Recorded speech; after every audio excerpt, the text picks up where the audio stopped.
નમસ્કાર ખેડૂત મિત્રો, તમારું સ્વાગત છે અમારી વીઆર બજાર ભાવની ચેનલમાં। તો લસણ પકવતા તમામ ખેડૂતો માટે ફરી એકવાર સુધારાની રાહત। આગામી સમયમાં ભાવ વધીને 2000 રૂપિયાની સપાટી ટચ કરે તેવી ધારણા સાથે જ ભાવ ક્યારે વધશે અને આગામી સમયમાં હવે ભાવ કેટલા વધશે તેની સંપૂર્ણ અપડેટ જોવાના છીએ। તો ખાસ કરી વિડીયો પૂરો જોજો ને ચેનલમાં નવા હોય તો સબસ્ક્રાઈબ કરી નાખજો। તો મિત્રો, વાત કરીએ તો લસણની બજારમાં ભાવ ઊંચી સપાટી ઉપર અથડાઈ રહ્યા હતા। જો કે આજ સારા માલ આવ્યા હોય તો તેમાં પ્રતિ મણે 50 રૂપિયા જેટલો સુધારો હતો।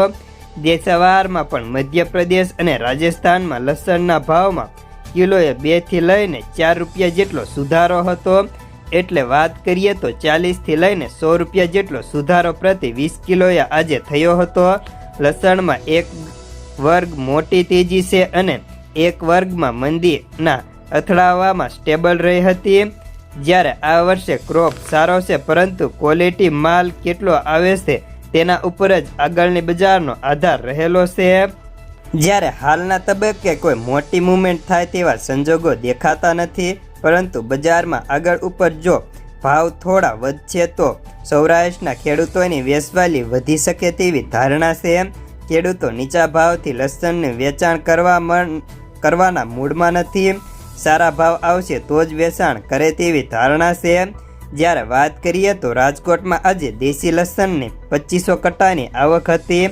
સામે મુંડામાં 400 થી 500, સારામાં 450 થી 600, સુપરમાં 800 થી 1250 અને કરિયાણા બારની ક્વોલિટીમાં 1450 સુધીના ભાવ થયા હતા।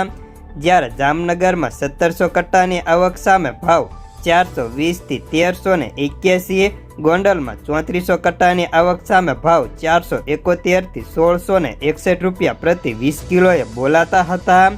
હવે મધ્યપ્રદેશના લસણની વાત કરીએ તો 80,000 કટ્ટાની આવક હતી।